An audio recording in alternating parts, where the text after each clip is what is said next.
Well, hey everybody, welcome back. As you can imagine, we didn't make it to Audible. No, didn't quite make it there. Unfortunately, we just don't have the, computer savviness to get onto Audible and try and fix with all of that. So we're back on YouTube, we're here, and we're ready to go with our next series. And well, Jim, what are we going to be talking about here for the next however long? At least 10 episodes, probably. Right. The Vietnam War.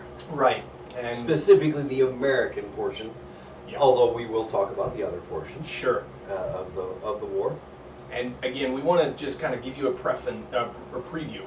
preface of what's going on here with this series. And again, almost 60 years, you said, off camera. Well, just about 60 years for the American involvement. I mean, 70 if you go with the first advisors in 53. True. Wow.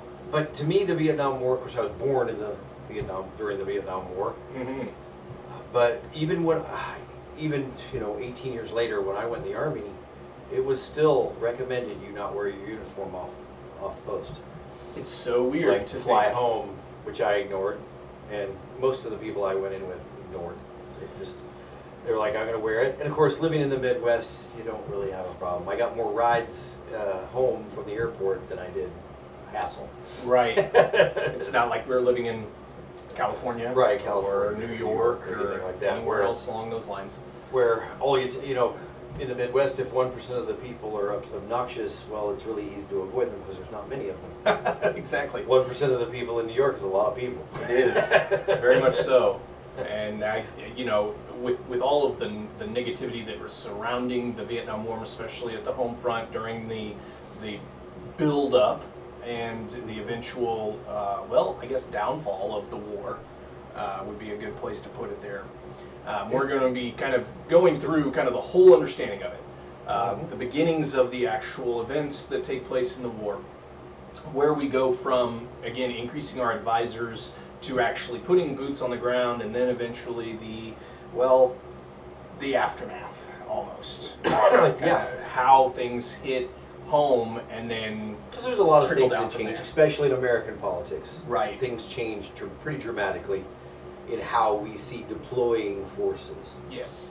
So, I think that's a good way to start. We talk about the fact that Vietnam's been around for a couple thousand years. Right. As at least as a people, the people of the river. Right. Vietnam. Mm-hmm. They're not horribly homogenous. They're not like all Vietnamese. No. There's several different other ethnic groups that make up, I don't know, maybe 15 to 20% of the population. Mm-hmm. But the lowlands, especially along the coast, all the way from Saigon in the south to Hanoi in the north, it's Vietnamese. Right. And so 1880. I think that's right. Around the 1870s, early 1880s. The French become new management. Yeah, they take over in a big way. Yeah, they're not very much like the British. When they take over an area, they take over an area. Right. Which is, of course, why we see French Guiana is an actual department or state of France. Exactly. Even though it's in South America, because that's how they see it. It's part of France. Right. Whereas the English and the Spanish always thought of it as colonies, Yes. separate. And again, the difference here, of course, is how they use that government in their territories that they've conquered. British, they will usually have an advisor or some type of a British lord or There'll governor. Be a British presence, possibly even a troop presence. Sure. Maybe not regular troop, maybe mercenaries, but they're probably British. But most of the day-to-day operations are ran by the people of that said territory. Yeah, like the Indians, the Rajas run that, and the British train the administrators who are Indian, but they're trained to be British. Right. In French territory, however, things are a lot different. The French send people. Right. And they will have a French governor, and they will have then a very big French presence. Oh yeah. And everything goes French. A very large Catholic population, as you would expect for a French colony. Yes. Of course, the colony of France has is Indochina. Right. Which, after World War II and that whole breakup, well, 54 specifically, we'll get to that point, but it breaks it up into Laos, Cambodia, and Vietnam. Right.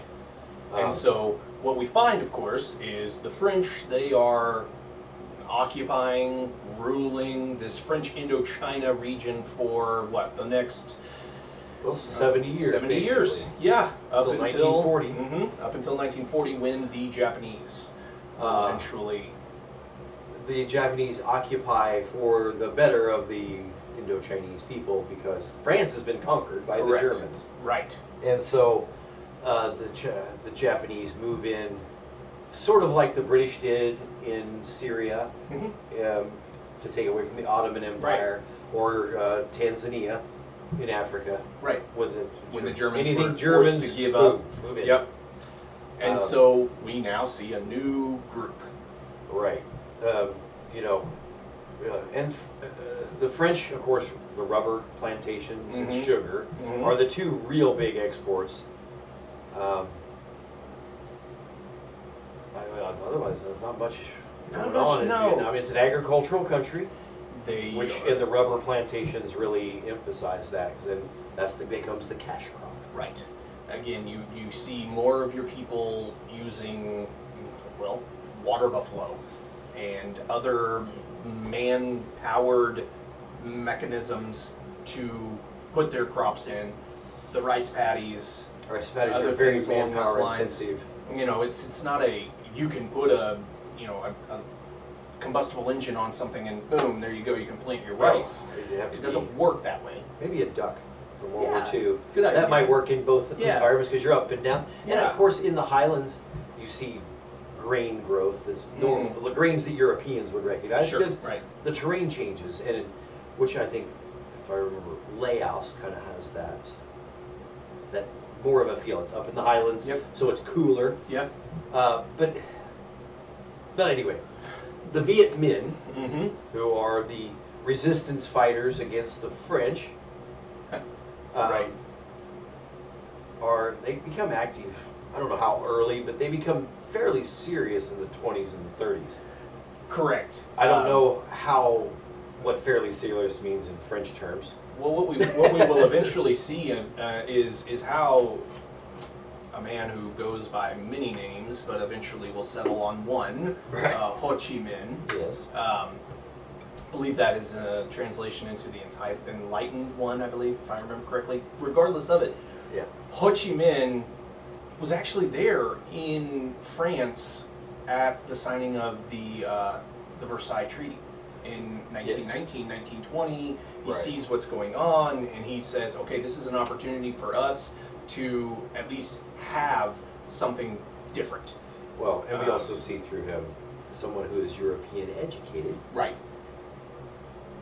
Becoming a nationalist of his own people. Correct. It's a lesson the colonizers never really learned. They bring them back to their country, train them up, send them back, and then they revolt. Exactly. Exactly. And here's the difference between maybe, say, someone in India compared to somebody in, well, French Indochina.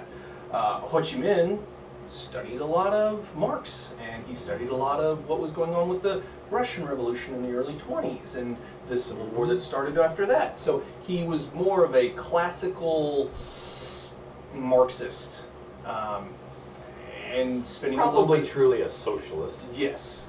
I mean, he's an authoritarian socialist. Yes. As opposed to a more drivable communist like a Mao. Although he shares a lot of things because, of course, those. Right. And we shouldn't say they're his natural allies because they aren't. No. He really doesn't have much interest in being a communist puppet. Right. But he's fighting the French. China's not communist yet, and the Soviets have their own issues. Right. So he's kind of out there by himself, using stolen weapons and robbing banks to finance stuff. I mean, it's very difficult to have a good liberation movement without some benefactor outside the country. Well, sure. Our revolution wouldn't have succeeded without the French. So Correct. I mean, it's always there. Yes, you always will have some type of backing from another country. And, well, by, 1945, when the Japanese show up, there's this wave of hope. Yeah. Here's fellow Asians coming to liberate them from French. Yeah, But then the Japanese are there for probably about 7 minutes before that goes away. For sure. Because the Japanese are incredibly cruel leaders and rulers, and they have no regard for other Asians at Yes, all. they are at all. They are highly racially motivated against other Yeah. Asian individuals, which is Yeah, just if you're not Japanese, you're wrong. yeah. And then it sounds bad, but that's just the way of the their way life. they were. That's the way they were. They'd lived on their island and been very isolationist for over 500 years. Mm-hmm. So they just did not partake of really anything Right, foreign. right. And so it just makes sense that those attitudes would develop. They're not pretty. No, They're not right, no. but there they are. Yep. And so the Viet Minh turn their guns on the Japanese, Correct. which allows them to work with the British SOE, Mm-hmm. Special Operations Executive, because anything that sticks the thumb in the eye of the Japanese is happy for the Allies. Yeah, right. That's really what it comes down It's to. just the way it goes for any major enemy. And I think Ho and Giap, who's his leading general, is getting here at this point. I think they really expected maybe a little bit more support from the British and the Americans after the war. But even the Americans, who are anti-colonialists, I've read so many different books of how yes. how angry Americans were at how the British treated the Indians or the Africans or the Egyptians. They treated them so badly that it made the American South look pleasant. Right. And that's a pretty bad statement. That is when Southerners are upset about Exactly. how people who are supposedly the masters are treating their subjects. Wow. But anyway, so even though the Americans are very anti-colonial, because by 46 we've freed the Philippines, and Correct. all the rest of the colonies that America has are so small that they couldn't really be independent. Right. You So- can't give up Guam because Right, well, Guam they has couldn't. not enough people or resources to really function as a modern state. Exactly. But I think once again you see that like 1940, their hopes got up because the Mhm. Japanese came in and that It got was dashed. crushed fairly quickly. And then the French come back, and Yes. better yet, they bring Germans with them. Oh my goodness. They- Right. They use ex-German soldiers Right. as mercenaries to put down the Viet Minh. Oh, it's unreal what these French are doing. And again, it's the idea that, okay, hey, we're American liberators, but you're not going to be liberated. We're going to give you back to the group of people who had originally colonized you. If we would have invaded Southeast Asia and pushed the Japanese out of what was Indochina, Yes, I think we would have seen a different response. But Indochina was occupied all the way to the end of the war. it's exactly So right. this is all settled at the peace tables, Right. not on the battlefields. Right, and well, again, the French, talking with Truman's administration, talking with Eisenhower's administration, and the beginnings. Well, the Viet Minh are gaining power because they have a lot of Japanese weaponry. Exactly. Because Exactly. the Japanese weren't shy about causing problems for people who beat them. Right. Just left their stuff laying Yep. around. They just, Now, granted, it wasn't the best stuff, but it was better than spears and sticks. Yep. It was just much better. and so what we find again is as this peace talks come about after World War II, again, the French are just saying, hey, we want our money. We want our group. We want the French Indochina Right. back for us. And, well, again, Well, there's a lot of money. there is a lot The of rubber plantations Yes. are incredibly profitable. Right. You've got a lot of Not to mention the mercantile aspect, too. correct. Selling French products to the Vietnamese people. Exactly. Because you just have an inside track. Yeah, Nobody else is selling them products that have the instructions in French. exactly. I'm honestly, Right. it's just, if Americans try to sell something, if it has any complexity to it, They're done. they don't have an English translator laying around, but you can always find a French nun or priest or something running around somewhere. to translate for you. Yeah. So, that's a nice place for the reburgeoning French economy to sell something and generate money. Yeah. But the problem is the French army after World War II is a wreck. Well, first of all, it got trashed. Right. Then you had the Free French Army, but Right. it was pretty small. Yes. And de Gaulle is wildly arrogant. And so he doesn't send anywhere near the troops to No. keep the Viet Minh under control. And you have these weird things like the final battle, Dien Bien Phu. Oh my goodness, it was a massacre. It's, 7 outposts Mhm. connected together. Mm-hmm. in a valley. Right. So literally the Vietnamese are just lined up around Right. the hills, Think shooting down into them. Battle of Little Bighorn, Yes. General Custer, Uh-huh. and well, again, the result is almost exact. Yes. The French are just obliterated in Dien Bien Phu, which then ultimately brings their end by 54 to be driven out of French Indochina. Yeah, after Dien Bien Phu, there's no hope of rescue. No, They've got to come to the peace table. and Because- they do. Because they don't have the economic clout They don't to fight not a war. anymore. And the Americans have already told them no. No, we're They not. won't give them atomic bombs to blow Well- up Hanoi, Well, and again, you got to realize which is absurd. we just got out of Korea.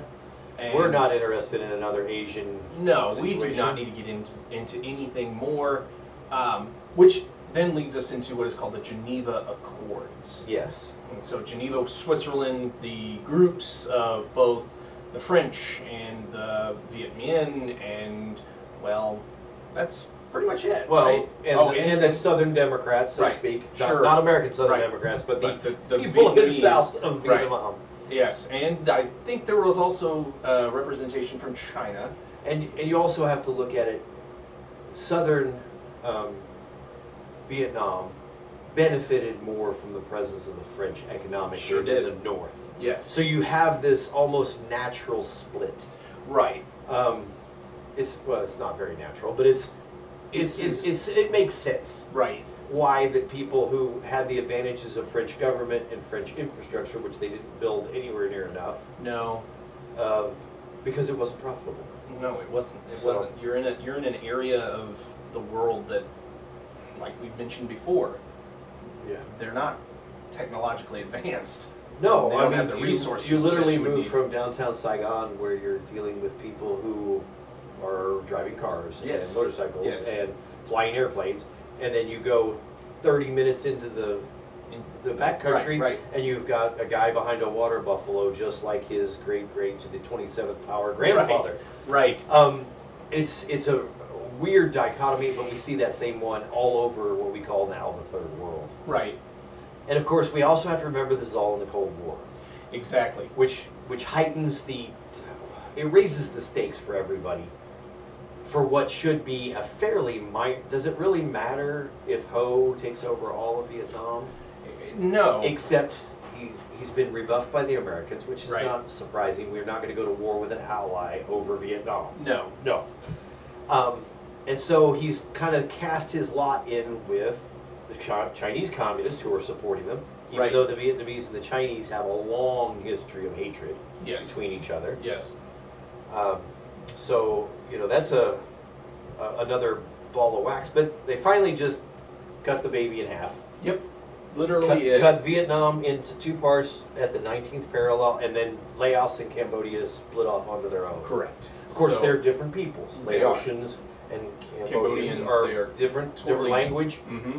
and of course didn't benefit even as much as the North did from Right. French involvement. Right. So their governments are almost non-starters from the beginning. They just don't Exactly. have the capabilities to control their countries in a meaningful fashion, which becomes wildly important as we move into the war. Exactly. Definitely true. And what we will eventually see also with those Geneva Accords is we set up what are going to eventually be free elections in 1956. But as we know of any major conflict area, the free elections process goes kaput fairly quickly.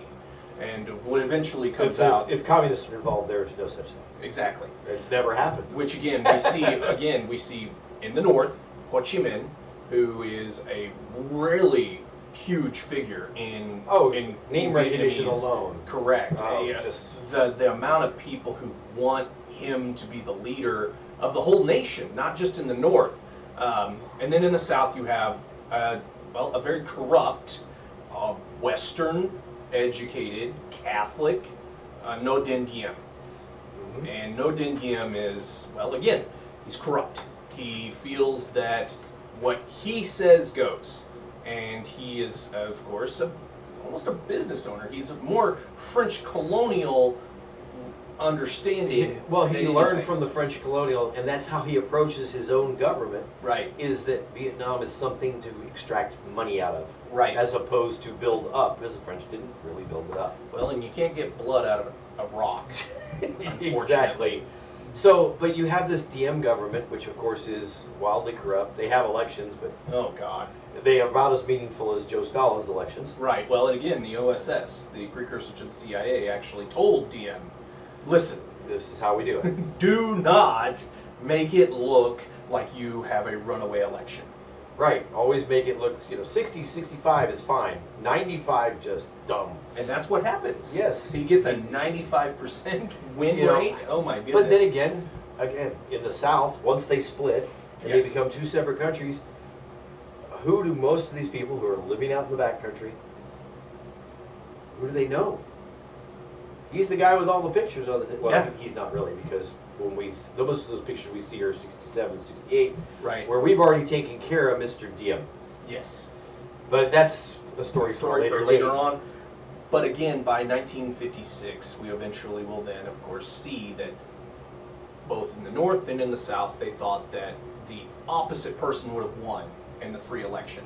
Yeah. And it never actually comes about. Right. It's really just who can seize the power in that area. And, well, we see it. And then, of course, they use the 19th parallel as their "that's mine" Right, line. right. Which means it keeps the French aren't going back, the Americans aren't going in, Chinese already have their player, Yep. and so really we're left with the OSS/CIA, Yes.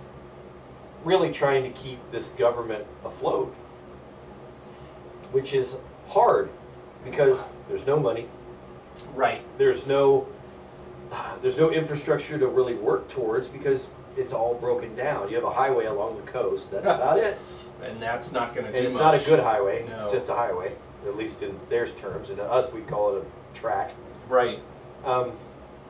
So the CIA starts banging its drum Right. to get guys with green on Yes. over there to help. And even before the end of Korea, Eisenhower administration agrees to send, I think it was 50 or so advisors. I mean, a very it was a small very number small of group. advisors to help organize the Army of the Republic of Vietnam, ARVN. The Arvin. Right. Yes. As opposed to now, by 1956, 57, the Viet Cong now come into existence. Right. They're basically Viet Minh who are communists who don't want the government in the South to be. They're working towards communist reunification. So what the Viet Cong really are, they are kind of the rebel arm. Well, they're the insurgents. Yes, They're exactly the ones. it. Mhm. They're trying. They're supported by the North. And they spread out like vines on a plant, and they will try to get strongholds in the South. And there's certain areas that eventually the ARVN won't go to Right, because because they know. the Viet Cong have killed anybody who resisted, Right. and so nobody there resists. Yeah, Surprisingly exactly. enough, Yeah. that penalty Yeah. works. Yeah, definitely. But again, in the North, you do see somewhat of a formal army, the NVA, North Vietnamese They have Army. they have their own army. They have Air Force, Navy, the whole bit. But again, it's not really something that you would expect to be. It grows rapidly, especially compared to the South, because of the fact that it has Chinese and Soviet support. Correct. Um, And, well, the South has America. who is, well, in 1964, less than a quarter of Americans knew where Vietnam was at all. Yeah, couldn't. So, that was interesting to say the least. And so, but as the Viet Minh ramp up their activities in the South, Right. and the NVA grows, the number of American advisors keeps growing. So by about 1960, we're seeing upwards to about 15,000. Is that about Yeah, right? it's I think 13 to 15,000. That's a lot of advisors, but now they've trickled down. They're no longer up there just in Saigon. They're down Right. in the weeds, literally in the bush, Right. with companies Mhm. and they're platoons on they're patrols, patrol, right. and they're now getting killed. And that, again, is the main concern, because now we see Americans being Killed. And In we a don't war. need that. And technically, at the beginning, they were non-combatants. Right. And interestingly enough, it isn't until later, we'll talk about later, but that the Vietnamese ever target American forces. They never intentionally kill. They're not actively trying to kill American advisors. They're fighting the ARVN. Right. And the Americans happen to be there.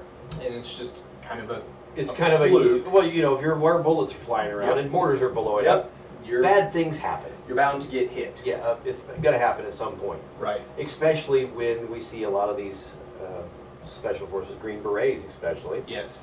who have no shortage of courage. Literally, you know, taking charge of their units and giving orders and exposing themselves to fire Right. to get the ARVN up and fighting. And that, of course, leads to getting shot. It's, Yeah. I mean, it's just a It's natural just consequence. yeah. Right. Right. And Um, so by the new administration, 1960. right. The Eisenhower administration, they've kept it at arm's length. Right. I mean, Eisenhower's administration was not big on foreign intervention. They got us out of Korea, and Exactly. they really just kept, other than what, a Dominican Republic expedition. Sure. Yeah, but those were simple, and we'll talk about that towards the end too. It's whether Vietnam changed anything or not, Yeah. as far as our policies. But that brings us really to Kennedy's administration, where things really start to change. I mean, obviously we have the Bay of Pigs fiasco and Oh the my Cuban, goodness, yes. but the Cuban Missile Crisis flips it the other way. Right.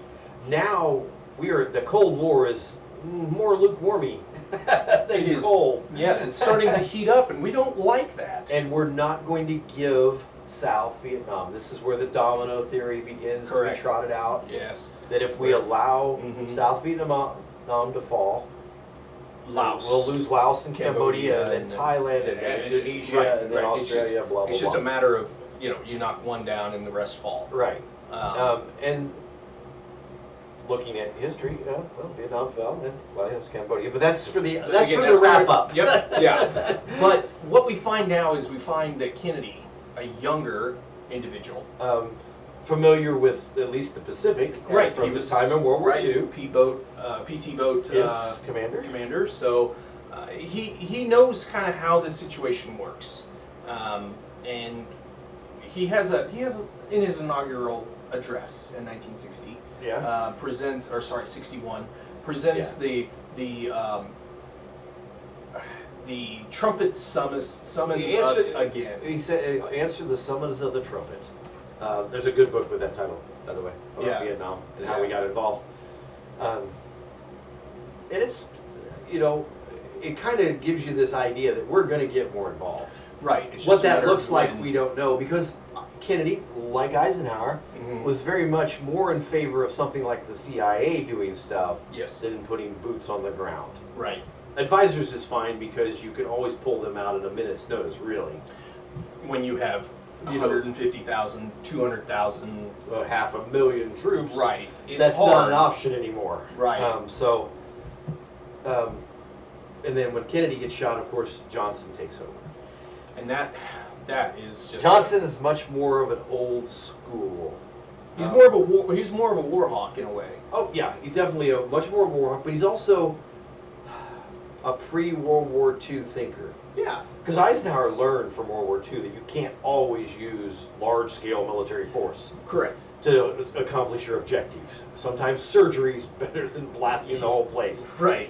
And Kennedy seemed to be in that same mold. And this is kind of a weird conversation when you think, John Kennedy and Eisenhower being similar, but the divide between the parties in 1960 was not. Nothing like what we see It's today. why personality was so vitally important. Right. Because there weren't a lot of hobby horse issues that people were jumping on and saying, "I'll never vote for that guy because he supports X, Y, or Z." Yeah. I don't like him, for Kennedy because he's Catholic, Yep. or Nixon because he didn't shave. Right. And refused to wear makeup. Right, he refused to wear makeup and stupidly kept the promise to campaign in all 50 states. But Real anyway, smart. But we don't see a huge alteration in the policy for Vietnam until Johnson. Yeah. Until after 63 and into the beginnings of 64. Yes. Which again, is Where we'll start the where next we'll one. start the next episode. But the idea again is how things just kind of go. It's And it's in for a penny, in for a pound. Yep. You know, if you've already put this many advisors in, well, their units aren't that effective, so we'll double that number of advisors or Yeah. quadruple that number of advisors. And then suddenly we have, you know, Green Berets working in villages, and we have, MACV, Military Assistance Command Vietnam, Mhm. being formed, which of course brings in a whole bunch of other people that aren't actively supporting the South Vietnamese. They're actively supporting the people who are actively supporting. Yeah. Yeah. But that's, you know, you start, you know, the cart is dragging the horse into Yep. the battlefield. Yep. And again, that is where we will pick up next time. So again, make sure that you guys follow us, give us a like, and share it. Okay. 30 minutes and 47 seconds. Why is it